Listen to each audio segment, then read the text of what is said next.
खासदार डॉ. शोभाताई बच्चाव यांच्या पुढाकाराने आदर्श महिला पुरस्कारातून 100हून अधिक कर्तृत्ववान महिलांचा सन्मान. समाजाच्या सर्वांगीण प्रगतीमध्ये महिलांचे योगदान अत्यंत महत्त्वाचे मानले जाते. शिक्षण, प्रशासन, आरोग्य, उद्योग, सामाजिक कार्य, क्रीडा आणि राजकारण अशा विविध क्षेत्रात आज महिला उल्लेखनीय कार्य करीत आहेत. अशा कर्तृत्ववान महिलांचा सन्मान करून त्यांच्या कार्याला प्रोत्साहन देणे ही समाजाची जबाबदारी आहे. या भावनेतून धुळे लोकसभेच्या खासदार डॉ. शोभाताई बच्चाव यांच्या पुढाकाराने जागतिक महिला दिनानिमित्त आदर्श महिला पुरस्कार प्रदान करून विविध क्षेत्रातील महिलांचा गौरव करण्याची परंपरा गेल्या अनेक वर्षापासून जपली जात आहे. त्यातलाच एक भाग म्हणून आज धुळे शहरातील हॉटेल ऑर्चिड या ठिकाणी खासदार डॉ. शोभाताई बच्चाव यांच्या वतीने या ठिकाणी कर्तृत्ववान महिलांचा सन्मान सत्कार करण्यात आला. या सन्मान सोहळ्यात आईसाहेब नयनकुवरताई रावल, दोंडाईच्या नगराध्यक्षा, आदर्श माता लताताई पाटील, भाग्यश्री विस्पुते जिल्हाधिकारी, ज्ञानज्योती बदाने माजी जिल्हा परिषद अध्यक्ष, महापौर मायादेवी परदेशी, मालेगाव महापौर शेख नसरीन बानो खालिद, उपमहापौर मालेगाव शाने हिंद निहाल अहमद, सटाणा नगराध्यक्ष हर्षदा राहुल पाटील, सिंदखेडा नगराध्यक्ष कलाताई माडी, माजी नगराध्यक्ष यमाताई गोटे, सामाजिक कार्यकर्ते पुष्पाताई किशोर पाटील, कॅन्सर सर्जन डॉ. माधुरी बोरसे, बालरोगतज्ञ डॉ. नीता हटकर, अहिंसा आयुर्वेद महाविद्यालय प्राचार्य डॉ. राजश्री सिरपुरकर, धुळे मनपा आरोग्य अधिकारी डॉ. संपदा कुलकर्णी, सामाजिक कार्य डॉ. भाग्यश्री अभय कुलकर्णी, विस्तार अधिकारी सुजाता शांताराम बोरसे, वैद्यकीय व सामाजिक कार्य डॉ. सुजाता साळुंके, प्रशासक डॉ. ममता पाटील,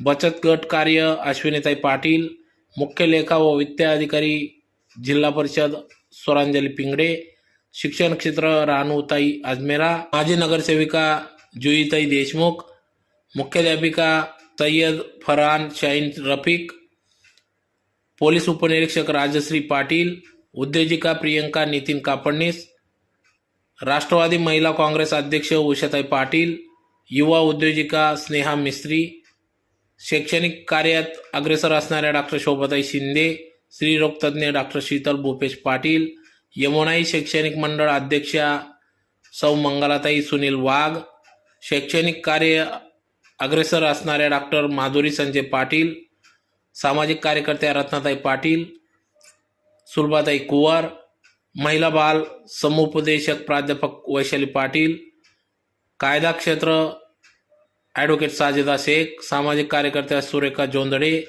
वृक्षारोपण कार्यात अग्रेसर असणाऱ्या रंजना नेवे, प्राध्यापक फरीदा खान MSW कॉलेज धुळे, वैशाली शरद भांबरे अंगणवाडी पर्यवेक्षिका, सरला कवटरकर ज्येष्ठ महिला सरपंच, कावेरी महेंद्र राजपूत जिल्हा कृषी अधिकारी, सामाजिक कार्यकर्त्या यमांगी सनेर, वाचन संस्कृती कार्य अन्सारी नसीरा अंजुम, विज्ञान क्षेत्र अन्सारी आलिया रईस अहमद, उपशिक्षिका नाजमीन बानो शकील अहमद, उपशिक्षिका सुमैया बानो मुजफ्फर हुसैन, सहाय्यक प्रशासन अधिकारी रंजना साळुंके, शिक्षण विस्तार अधिकारी मनीषा ठाकूर, उद्योजिका गीतांजली सागर पवार, महिला पुरोहित जयश्री पाटील, माजी नगरसेविका नाजिया नसीर पठाण, बालविकास प्रकल्प अधिकारी वैशाली निकम, सामाजिक कार्यकर्त्या सुमन पितांबर महाले, कुस्तीगीर वैशाली चंद्रकांत सैंदाने,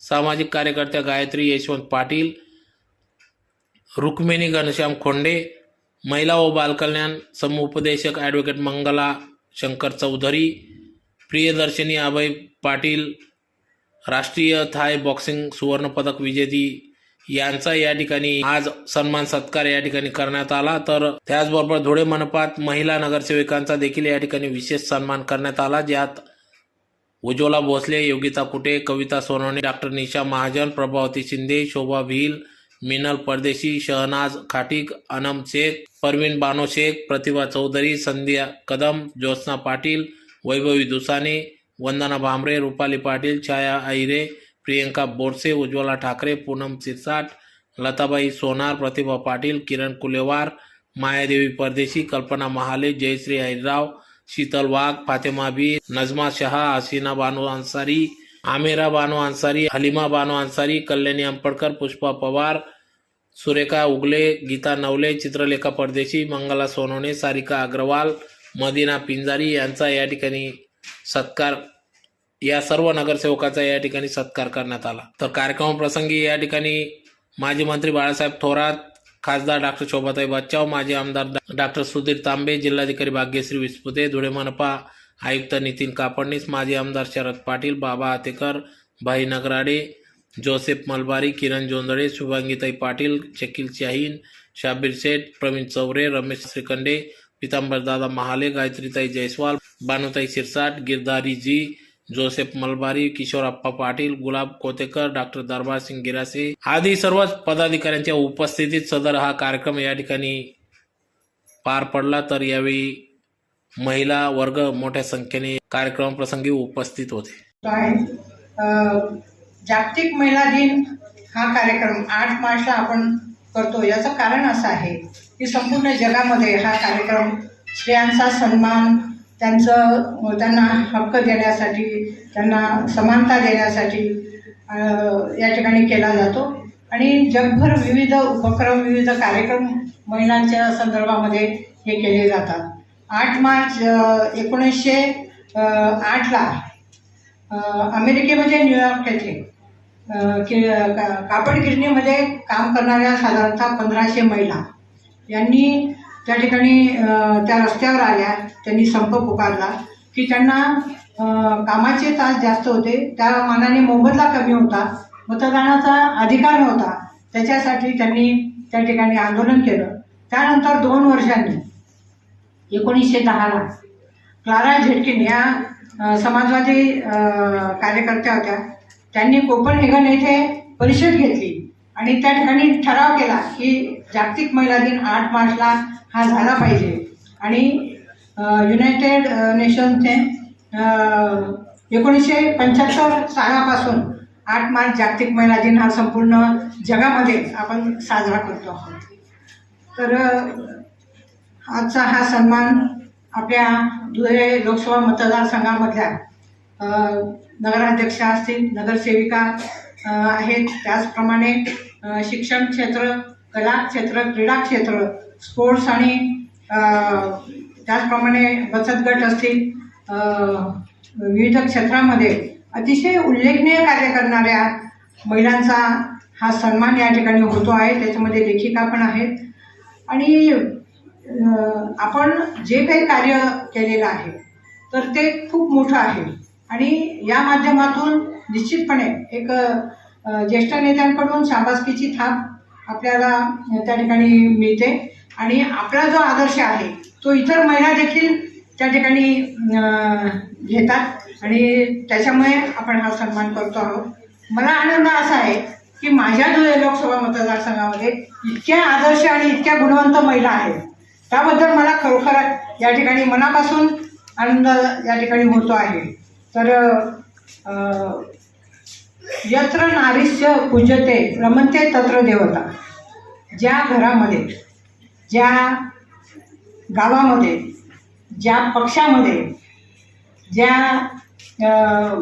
जिल्ह्यामध्ये आणि ज्या देशामध्ये नारींना, महिलांचा सन्मान होतो, आदर मिळतो, त्यांना त्यांचा हक्क दिला जातो, ते शहर, तो जिल्हा, तो देश, ते घर हे निश्चितपणे पुढे आल्याशिवाय राहत नाही। त्यांची संपूर्णपणे प्रगती ही अतिशय चांगल्या प्रकारे होत असते असं मला या ठिकाणी सांगावंसं वाटतं।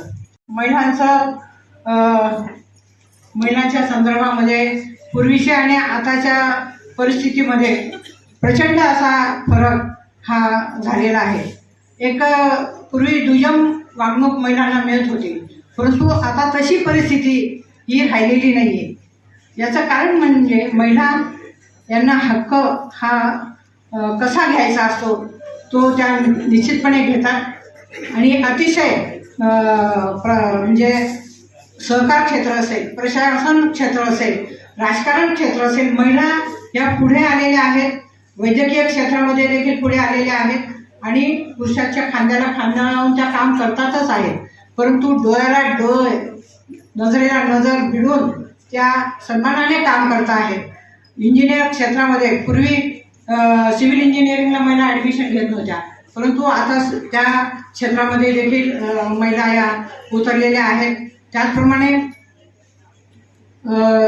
जे काही म्हणजे महिला या शब्दातच खूप मोठा अर्थ आहे. म्हणजे महान, महिला ही महान आहे. इंदिरा गांधी असतील, अवकाशामध्ये झेप घेणाऱ्या सुनीता विल्यम्स, कल्पना चावला असतील, त्याचप्रमाणे आपल्या राष्ट्रपती प्रतिभाताई पाटील पहिल्या राष्ट्रपती, आता द्रौपदी मुर्मू अतिशय चांगल्या प्रकारे त्या काम करत आहेत. त्याचप्रमाणे पूर्वीच्या जिजाऊ माता ज्यांनी शिवाजी घडवला, त्याचप्रमाणे अहिल्यादेवी होळकर ज्यांनी स्त्री शिक्षणाचा पाया रचला, त्याचप्रमाणे सावित्रीबाई फुले असतील, अहिल्या होळकर यांनी संपूर्ण देशामध्ये तीर्थक्षेत्र, धर्मशाळा, पिण्याच्या पाण्याच्या सोयी या त्यांनी केल्या. रमाई माता, असे कितीतरी उदाहरणं आपण देऊ शकतो. ही म्हणजे हिम्मतवान जी महिला आहे, म्हणजे आपण ज्या देवदेवतांची पूजा करतो, मग दुर्गा असेल, काली असेल, तर हे महिलांची जी रूपं आहेत त्यांची आपण देवी म्हणून पूजा करतो, तर त्याच्यात एक हिंमत येते. आणि म्हणजे लाखात एक अशी ही आमची महिला ही आता सर्व क्षेत्रामध्ये पुढे आलेली आहे. अभ्यासात सुद्धा आपण 10वी-12वीला जर बघितलं, IAS मध्ये बघितलं, तर महिला ह्या जास्त त्या ठिकाणी उत्तीर्ण झालेल्या आहेत आणि मेरिटमध्ये आलेल्या आहेत. तर मला या ठिकाणी एकच सांगायचं आहे की महिलांनी पुढे आलं पाहिजे. राजकारणात तर आता 50% आरक्षण महिलांना आहे, त्याच्यामुळे महिला आता महापौर, उपमहापौर, त्याचप्रमाणे आता काही या ठिकाणी आपल्याला बसलेल्या आहेत, त्याला बिनविरोध नगराध्यक्ष म्हणून त्यांची नियुक्ती तोंडाच्याला त्या निवडून आलेल्या आहेत आणि खूप चांगलं काम, कारण त्यांनी त्यांच्या कार्याने त्या सिद्ध झालेल्या आहेत. अशा आमच्या या महिला भगिनींचा आज या ठिकाणी सन्मान होतोय. मी झालेली दिसती ती आदरणीय ताईच्या काळामध्ये झालेली.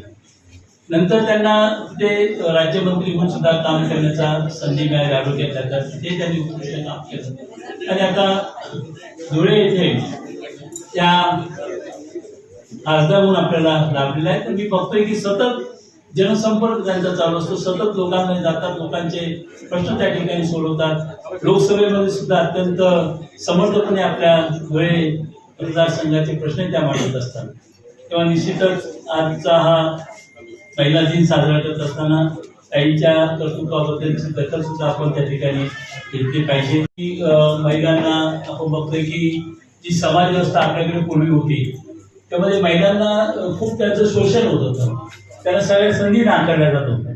तर महात्मा ज्योतिराव फुले एका कुटुंबामध्ये एक जण काम करायचा आणि पुरा परिवार त्याच्यावरती बांधायचा. आणि मी अमेरिकाला गेली, लंडनला गेली, आपली भारतीय संस्कृतीला इतका मान देतात. कशामुळे की आपली संस्कृती फार श्रेष्ठ आहे आणि ते आपल्या भारतीय महिलांना बघून खूप आनंदित होतात. तर जिथं वंदे मातरम म्हटलं गेलेलं आहे, वंदे मातरम, अशा महिलांना वंदे मातरम केलेलं आहे. जिथं देवी देवतामध्ये श्री लक्ष्मी, श्री विष्णू असं वर्णन केलं गेलेलं आहे, तर श्री काली असं वर्णन केलं गेलेलं आहे. म्हणून आपली संस्कृती जगून आपण पुढे जायचं असतं. आणि आजच्या काळाची गरज आहे की आजच्या महिलांनी शिक्षण हे घ्यायलाच पाहिजे, कारण की जीवनामध्ये माहित नाही आपल्यावरती कशी परिस्थिती बीतते आणि मग आपण कोणावरती अवलंबून राहत नाही. आपली संस्कृती जपून आपण पुढे जायचं असतं. आता मी त्या नगरपालिकामध्ये 74 पासून आहे, नगरसेविका किंवा नगराध्यक्ष, आणि ते आपल्या सगळ्यांच्या आशीर्वादामुळे. आणि मी धार्मिक फार आहे. माझं म्हणजे मी सकाळी 3:30-4 वाजता उठून माझी ध्यान धारणा करते, पूजा पाठ करते आणि परत मी मग कुठेतरी निघते. कुठेही असू द्या, अमेरिका असू द्या, लंडन असू द्या, कुठेही असू द्या, माझी संस्कृती मी विसरत नाही. आणि संस्कृती ही मुलांना लहानपणी आपल्या आई वडिलांकडनेच मिळते. मेन म्हणजे आई. वडील तर असतातच, आई ही जशी संस्कृती आणि जसे संस्कार आपल्या मुलामध्ये घालले तसं ती मुलं घडतात आणि मग करावं लागणार. लोकसभेचा मतदारसंघ हा काही सोपा मतदारसंघ नसतो. 6 विधानसभाचा एकत्र आलेला खासदारकीचा मतदारसंघ असतो. परंतु असं हे सगळ्यात मतदारसंघांनी संपर्क ठेवत असताना प्रत्येक खासदार, कुणी खासदार असो देशातला, त्याचे भरपूर थोडी ससे ओरपट होत असते. कुठं जायचं, कसं जायचं, कोणता कार्यक्रम करायचा. आता ह्या सगळ्या परिस्थितीमध्ये शोभाताईंनी हे धुळ्याचं निमंत्रण मला दिलं. धुळ्याचं निमंत्रण दिलं त्या दिवशी माझ्याकडे लग्न पत्रिका पाहिल्या 3च होत्या आणि काल पाहिल्या 36 झाल्या होत्या. तरी एवढा सगळा मुहूर्त असताना तुम्ही एवढे सगळे उपस्थित राहिले, प्रमुख माणसं उपस्थित राहिले सगळे. हे शोभाताई तुमच्या जनसंपर्काचं सुद्धा त्याला प्रतिसाद देत असं मानलं तर हरकत नाही. सोपं नसतं, खरं सांगतो. हे सगळ्यांना 5-10 लग्न असतं, तरी ते सगळे थांबलेत, हजर राहिलेत. एक गोष्ट सांगेल की शोभाताईचं खासदार म्हणून आल्या हा मतदारसंघ, विशेषतः उत्तर महाराष्ट्रात मला काही ठिकाणी लक्ष घालण्यास सांगितलं होतं. त्याच्यात हा मतदारसंघ होता आणि धुळे मतदारसंघामध्ये कोण उमेदवार द्यायचा हा आमच्या पुढचा प्रश्न होता. खरं सांगतो, वाटेला तर आला आमच्या देशात, द्यायचं कोण त्याचा तर आम्ही चाचपणी करत होतो. पण जरा अडचणच वाटत होती, म्हणजे कोण आता द्यायचं, कसं, कोणतं द्यायचं. काही विचारून पाहिलं ते तर हसायला लागले, काँग्रेसचं घ्यायचं म्हणजे. इथपासून काही सुरुवात होती. माझ्या एक गोष्ट लक्षात आली की असं विचारावं शोभाताईंना का कोण देता येईल तिकडं थोडं, कारण शोभाताईंचं माहेर तिकडं, सासरं तिकडं, या मतदारसंघात आहे. आणि ते विचारत असताना माझ्या लक्षात म्हणजे असं वाटलं, आपण त्याला विचारतोय आपण, त्यांनी 4दा नाव सांगितले, हे पहा ते पहा ते पाहता त्यांचं कळालं की तर माहेर बी ह्याच मतदारसंघात, सासर या मतदारसंघात. आणि बोलता बोलता त्या बोलून गेल्या धुळ्याला बीच पालकमंत्री होते. म्हणलं आता काय, माझ्या आणखी काही गोष्टी लक्षात आल्या. म्हणलं हे बरोबर, सासूरवाडी इकडचे, माहेर इकडचे, पालकमंत्री राहिलेले आहे, खानदेशी थोडी येते बोलतात, बोलते ती बरं खानदेशी बरोबर. ते जमत त्यांना, म्हणजे तसं काय ऐराणी जमती त्यांना. म्हणलं आता म्हणजे मला बरंच असं नंतर म्हटलं की अरे आणखी एक गोष्ट आहे. कोणती गोष्ट आहे आणखी?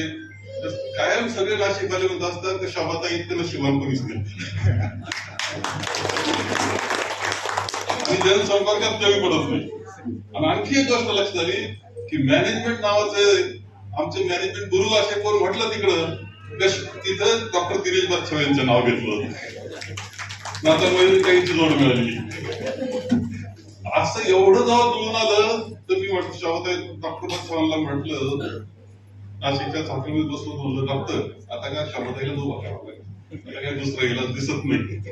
डॉक्टर बादशाह जे उठले निघून गेले. हे कुठं सांगता मला त्याची जबाबदारी, आम्ही प्रचाराला जाऊ करू. म्हटलं डॉक्टर थांबायला तयार होईल. मग मला सुचलं की आता हे करायचं असेल असं तर आपल्याला एकच इलाज आहे का सुनेजींच्या कानावर घालावं लागेल आणि त्यांच्याकडून शोभाताईला फोन करावा लागेल. मी सुनेजीला फोन करून सांगितलं की शोभाताईशी बोला. त्यांनी बोलले. विजय झालेल्या दिवसापासून संपर्क कसा ठेवावा आणि किती ठेवावा, किती मेहनत करावी, म्हणजे त्यांच्या संपर्काच्या म्हणजे डॉक्टर तांबे स्पर्धेला आहे त्यांच्या, नाही असं नाहीये. त्यांनी 5 जिल्हे सांभाळले. परंतु सतत फिरत राहणार, सतत संपर्कात राहणार, प्रत्येक कामामध्ये उपस्थित राहणार, कामाला हाताशी करता प्रयत्न करणार, लोकसभेमध्ये असणार, सगळ्याची तिथे सुद्धा जाऊन पत्र वाटप असेल, फॉलोअप असेल करणार, असं व्यक्तिमत्व म्हणजे शोभाताईंची आठवण तुम्हाला परत परत निश्चितपणे येणार आहे असं मला वाटतं. बहुत ढेर सारी शुभेच्छा देना चाहूंगी और मंच पर उपस्थित हमारे माजी मंत्री बाड़ा साहब, उसी तरह हमारी खासदार ताई शोभा ताई, हमारी कलेक्टर साहिबा भाग्यश्री जी, उसी तरह सभी यहाँ पर उपस्थित सम्मानित स्टेज और यहाँ पर नीचे बैठे हुए मेरे भाइयों और बहनों, आज मैं हमारी शोभा ताई का कितना अभिनंदन करूं, मेरे लिए कम है। ताई साहब, आपने हमारी पूरी धुले शहर में जितनी महिलाओं में जितने अंदर गुण छिपे हुए थे, आज आपने एक एक हीरे को तपास के निकाला और यहाँ पर बुला के आपने हमारे माजी मंत्री और हमारे कलेक्टर साहिबा, हमारे महानगर पालिका के आयुक्त साहब और मैं महापौर उप महापौर, हम लोगों के हाथ से उनका सत्कार करवाया। आज जब मैं यहाँ पर आके हमारे माजी मंत्री और हमारी खासदार साहिबा ने मेरा जब सत्कार की तो मुझे अंदर से इतनी खुशी हुई कि 40-50 साल में किसने तो भी मेरी आज काम की दखल यहाँ पे ली, क्योंकि मेरे यहाँ पे सभी भाई और बहनें यहाँ पे बैठी हुई है। मैं सतत 2001 से नगर सेविका चुनती आई, न हारी या जीती, लेकिन ताई साहब, मंत्री साहब, मैं आपको ये बता देना चाह रही हूँ, मेरे शरद भैया हंस रहे हैं, उन्हें मालूम है कि भाभी ने कितना संघर्ष किया है। और देखो, संघर्ष मैं करती रही, लेकिन मेरे मन में कभी ये नहीं था कि मैं कब यहाँ पर मेयर की कुर्सी पर विराजमान होंगी, लेकिन यहाँ पे मेरे भाई बैठे हैं, मेरी बहनें बैठी है, मेरे बच्चे हैं, सभी ने फेसबुक, इंस्टाग्राम और जो भी है सभी की वजह से मेरे काम की दखल लिए। सबकी गोर गरीब धुड़े शहर और सभी धुड़े शहर की जनता की यही पुकार थी कि हमारी आई साहब को ही महापौर दिया जाए। ले उन्होंने सभी ने यह देखा है, मेरे कामों का उनके पास पावती है। और अभी भी साहब आप यहाँ पर आई हुई है, मेरी खासदार मैडम है, आप लोगों को ये मालूम होगा जिस दिन मैंने महापौर का पद ग्रहण लिया, उसी दिन 6 तारीख को जब हमारा महापौर का निकाल था, सभागृह में हमारे कलेक्टर साहिबा यहाँ बैठी है और आयुक्त साहब यहाँ पर बैठे हैं, हमारी माँ साहब यहाँ पर बैठी हुई है, जो हमारे पालक मंत्री है रावल बाबू, दूसरे पालक मंत्री गिरीश बाबू, धर्म योद्धा अनूप भैया और हमारे देवा भाऊ मुख्यमंत्री जो जिनके हम लाड़की बहने हैं, इन्होंने सबने 40 साल के बाद मैं एक छोटी सामान्य कार्यकर्ता हूँ, उन्होंने मेरे काम की दखल लेके मुझे आज यहाँ पर मेयर की कुर्सी पे बैठा ले और उनके विश्वास में मैं कभी गड़ा नहीं पड़ने दूंगी। और मेरे आखिरी श्वास तक मैं जो भी है जिन्होंने मुझे यहाँ इस जगह पर विराजमान किया है, मैं उनके आयुष्य भर ऋणी रहूंगी। और मैं